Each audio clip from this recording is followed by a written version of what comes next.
مولانا مناظر احسن گیلانی رحمت اللہ علیہ نے لکھا ہے کہ خواجہ قطب الدین کا جنازہ پڑھنے کے لیے جو مجمع آیا ہوا تھا اس میں کم سے کم 15,000 محدث تھے، 50,000 قاری تھے، 80,000 ناظر قرآن پڑھنے والے تھے۔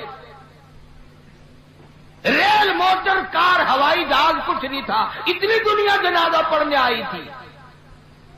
جب وصیت نامہ کھولا گیا، توجہ کرنا، بس یہ بات لکھ کر اگر آج آپ لے گئے تو انشاءاللہ میرا واز کامیاب ہو جائے گا، جلسہ کامیاب ہو جائے گا۔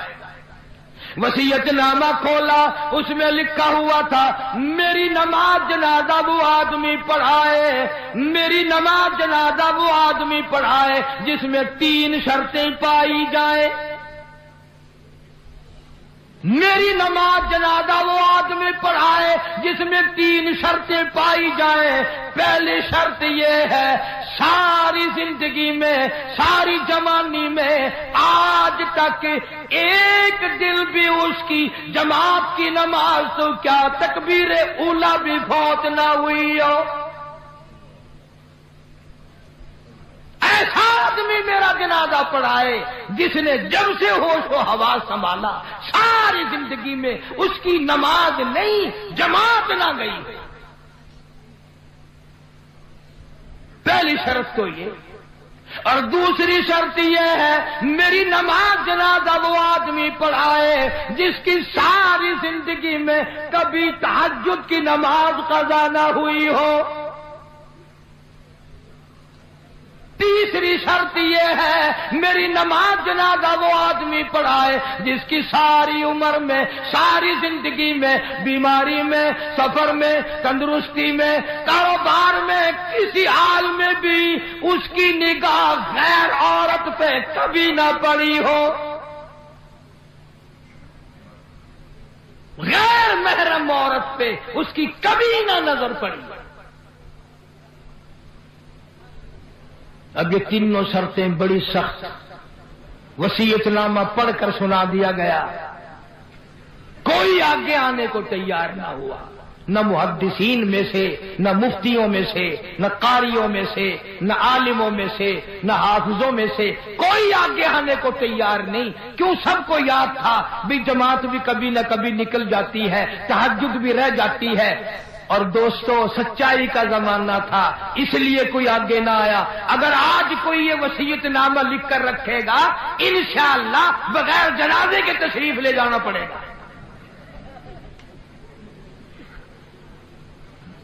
اگر آج کر ایسا وصیت نامہ بھی لکھو گے، ایسا ملا آگے آئے گا جس نے کبھی فرض بھی نہیں پڑے، وہ کہے گا چلو چھوڑو یار، اور نہیں اخبار میں فوٹو تو آئے گا۔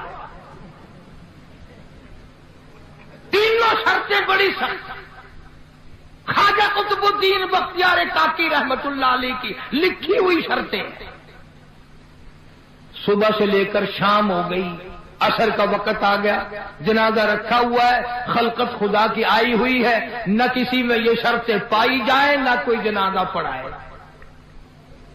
عصر کی نماز کا وقت جب قریب آیا، ایک آدمی صف میں سے نکل کر آگے آیا، جنازے کے قریب آیا اور منہ سے کپڑا اٹھا کے کہنے لگا او خواجہ تجھے کیا ملا، تجھے کیا فائدہ پہنچا، تجھے کیا چیز حاصل ہوئی، جاتے جاتے میرا پردہ کیوں کھول گیا؟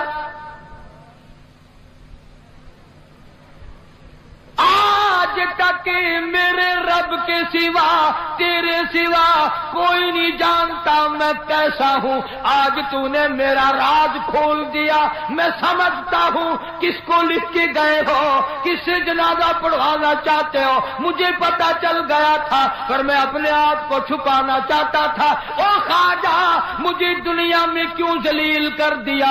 اب دو باتیں ہیں، اگر میں اپنا راز بچاؤں تیرا جنازہ پڑھانے والا کوئی نہیں، اور اگر تیرا جنازہ پڑھاؤں میرا راز نہیں بچتا۔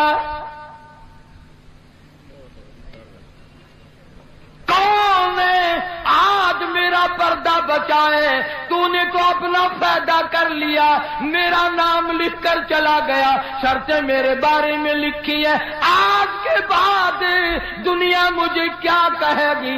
ابھی موت نہ جانے کتنا دور ہے، اگر اس کے خلاف ہو گیا میں کالی کملی والے کو کیا منہ دکھاؤں گا؟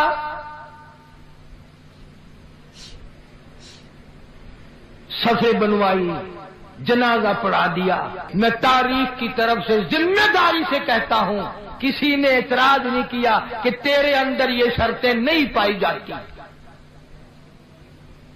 اب جس نے جنازہ پڑھایا، تم یہ سوچ رہے ہوگے کہ پتہ نہیں کس خانقاہ کا ولی ہوگا، کون مفتی ہوگا، کتنا بڑا پیر ہوگا، کتنا بڑا بزرگ ہوگا، خدا جانے پہاڑوں میں رہتا ہوگا۔ نہیں، اسی وقت میں جب یہ خواجہ کا انتقال ہوا ہے، فوت ہوئے ہیں، اسی وقت کا حکمراں، دلی کے تخت پہ بادشاہ کرنے والا خواجہ شمس الدین التمش تھا۔ کبھی بادشاہ ایسے ہوا کرتے تھے کہ ان کی جماعت کی نماز نہ جاتی تھی، کبھی تہجد کا دانی ہوتی تھی، کبھی غیر عورت پہ اس کی نگاہ نہیں پڑتی تھی۔ آج غریبوں، مزدوروں اور ملازموں، تم سارا دن بدنیتی سے 100 عورتوں کو تاڑتے ہو، اور مرتے وقت تمہیں کیا ملا؟